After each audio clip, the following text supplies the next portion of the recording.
Assalamualaikum warahmatullahi wabarakatuh. Salam sejahtera untuk kita semua. Selamat datang di channel Biologi Holik. Sebelumnya saya ucapkan terima kasih karena sudah mengklik video ini. Pada video kali ini kita akan membahas mengenai anatomi akar dari penampang membujur.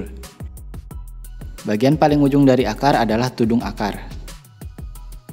Tudung akar berfungsi untuk melindungi sel-sel meristem saat membelah, sehingga dapat menembus tanah tanpa mengalami kerusakan dan dapat menambatkan tumbuh-tumbuhan dengan kuat ke dalam tanah. Penyusun tudung akar terbagi menjadi dua tipe sel, yaitu sel kolumella. Di gambar ini yang berwarna coklat, terdiri dari sekitar 15-20 amiloplas. Amiloplas adalah sel yang mengandung amilum. Sel kolumella berperan sebagai respon terhadap gaya gravitasi, sehingga akar dapat tumbuh ke bawah. Tipe yang kedua adalah sel perifer. Di gambar ini yang berwarna abu-abu. Sel perifer berasal dari sel kolumella yang berdiferensiasi, terletak di sekeliling kolumella. Sel-sel perifer sebagian besar akan terlepas dari tudung akar saat akar menembus tanah. Selain itu, sel-sel perifer akan mensekresikan lendir atau mucigel.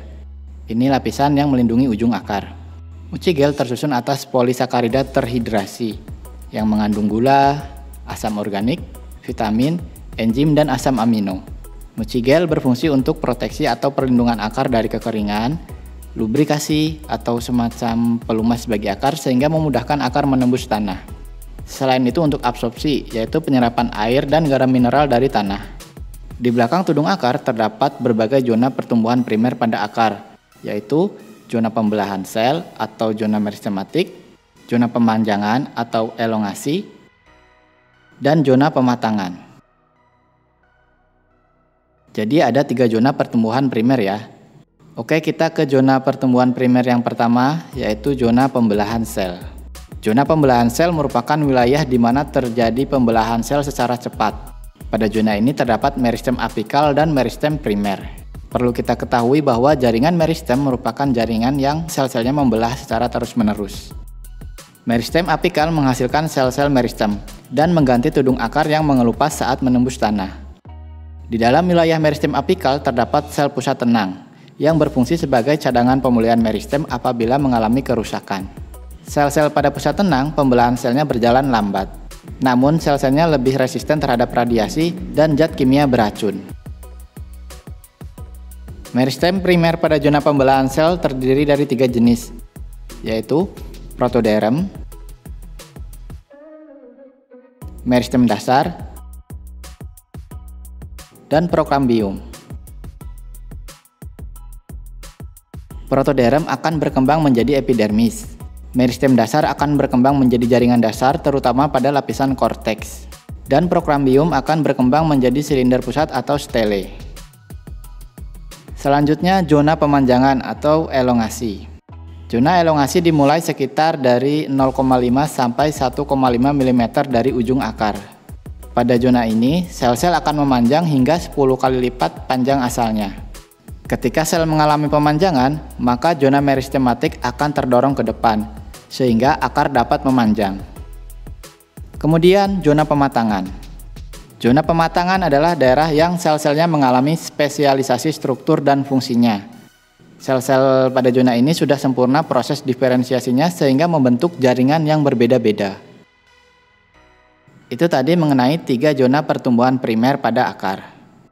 Sekarang kita bahas jenis-jenis jaringan yang ada pada zona-zona tersebut. Lapisan terluar dari akar adalah epidermis. Epidermis berasal dari protoderm pada zona pembelahan sel. Sel-sel epidermis berdinding tipis. Epidermis berperan dalam pembentukan rambut akar. Rambut akar merupakan penjuluran epidermis. Berfungsi untuk memperluas daerah permukaan untuk penyerapan air dan garam mineral dari dalam tanah. Bagian sebelah dalam epidermis adalah korteks.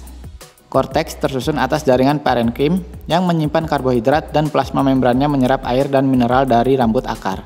Air dan garam dari rambut akar akan melewati sel-sel korteks melalui ruang intraselular.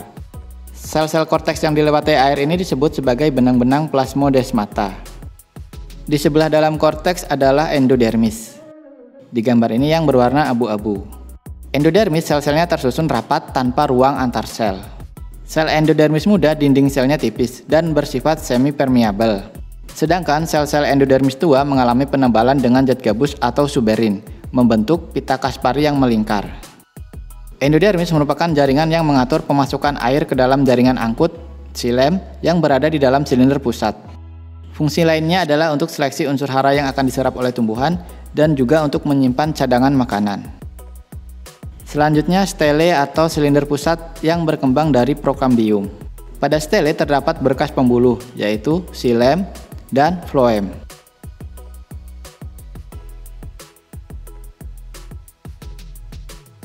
Xilem berfungsi untuk mengatur zat hara, yaitu air dan mineral, ke daun.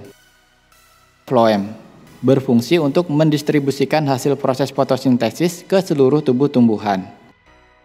Xilem pada akar dikotil terletak di tengah dan berbentuk bintang atau huruf X. Floemnya terletak di sebelah luar xilem. Sementara pada akar monokotil, xilem dan floemnya posisinya berselang-seling dan melingkar.